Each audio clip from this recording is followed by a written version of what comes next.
जब इस आंदोलन का इतिहास लिखा जाएगा तो कहा जाएगा कि लहू में भीगे तमाम मौसम गवाही देंगे कि तुम खड़े थे। वफा के रास्ते का हर मुसाफिर गवाही देगा कि तुम खड़े थे। शहर का सूरज गवाही देगा कि जब अंधेरों की कोख से निकलने वाले ये सोचते थे कि कोई जुगनू बचा नहीं है, तो तुम खड़े थे। तुम्हारी आंखों की ताकचों में जलती रोशनी ने नई मंजिल हमें दिखाई। तुम्हारे भाई, तुम्हारे बेटे, तुम्हारी बहनें, तुम्हारी माएं, तुम्हारी मिट्टी का जर्रा जर्रा गवाही देगा कि तुम खड़े थे।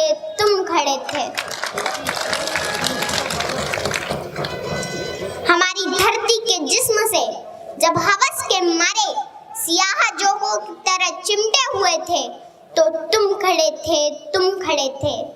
तुम्हारी हिम्मत, तुम्हारी यज़मत और इस्तिकामत तो वो हिमालय है जिसकी चोटी तक पहुंचना न पहले बस में रहा किसी के, न आने वाले दिनों में होगा। सो आने वाली तमाम नस्लें गवाही देगी कि तुम खड़े थे।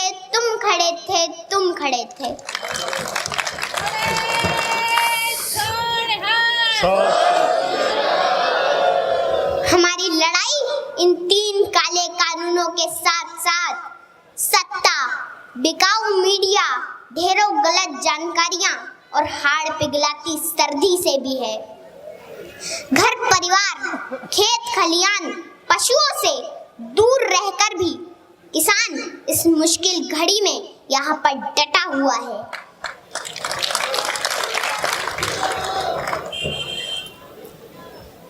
मैं देश की आवाम से आह्वान करती हूँ कि आप अपने देश के किसानों को बदनाम न करें, उनका साथ दें। ये आप दोनों के हक की लड़ाई है, मिलकर साझी लड़ाई लड़ें।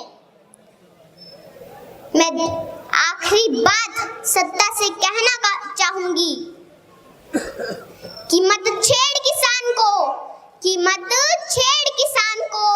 लड़ना मुश्किल होगा, वरना ऐसा लिखेंगे इतिहास कि पढ़ना मुश्किल होगा।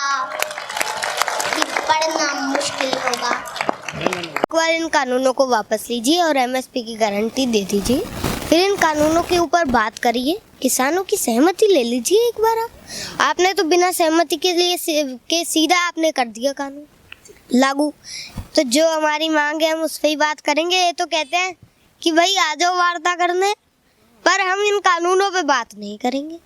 अब मान लो मैं स्कूल जा रहा हूँ और प्रिंसिपल फोन करके कहे कि हाँ भाई गैरी, अंगद आ जाओ आप, पर हम स्कूल में पढ़ाई नहीं होगी, कुछ और होगा, मस्ती होगी, स्पोर्ट्स होगा। लोकतंत्र होता है जनता का राज, जो कि लोकतंत्र अभी तक चल नहीं रहा है।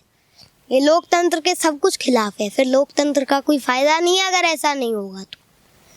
इसलिए वो जो 500 किसान जो शहीद हुए, इनके लिए मौन क्यों नहीं रखा गया? उनके लिए रखा जाना चाहिए था, क्योंकि वो देश के वासी थे, वो भी देश में रहते थे, वो भी देश के नागरिक थे। उनके लिए रखा जाता तो मानते कि चलो इनमें थोड़ी बहुत इंसानियत तो बची। इसलिए सच बोलना पड़ेगा, किसान की बात करनी पड़ेगी। जो किसान की बात करेगा वो देश पे राज करेगा। राजा सूरजमल जी वो बिल्कुल एक किसान थे।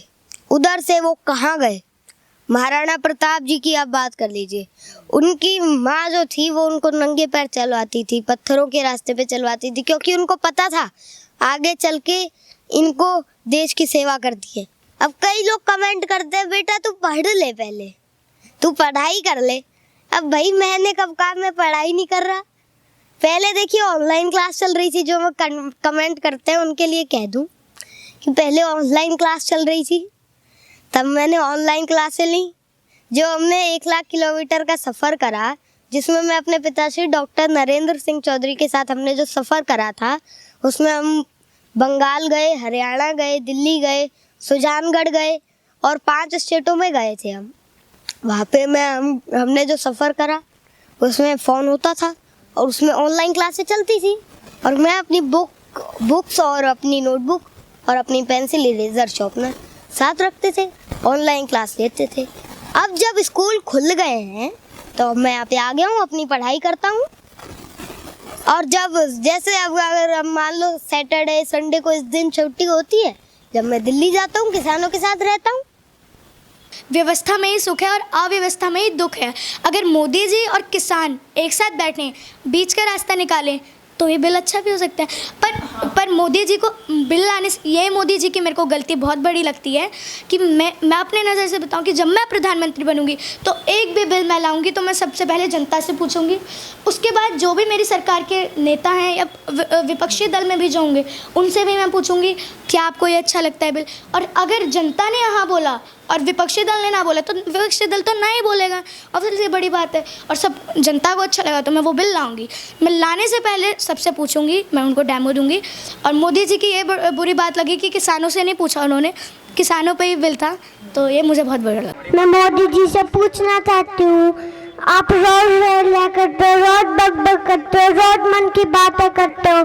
हमारे 300 से भी ज़्यादा किसान दिल्ली बॉर्डर पर शहीद हो चुके हैं, उनके लिए आपके मुँह से एक शब्द भी नहीं निकला। और मोदी जी पेट तो रोटी से ही भरेगा, बातों से, पैसों से और वोट से नहीं भरेगा। ये सवाल एक 6 साल के किसान आपसे पूछना चाहती है, ये तीनों काले कानून वापस कब होंगे और ये तीनों काले कानून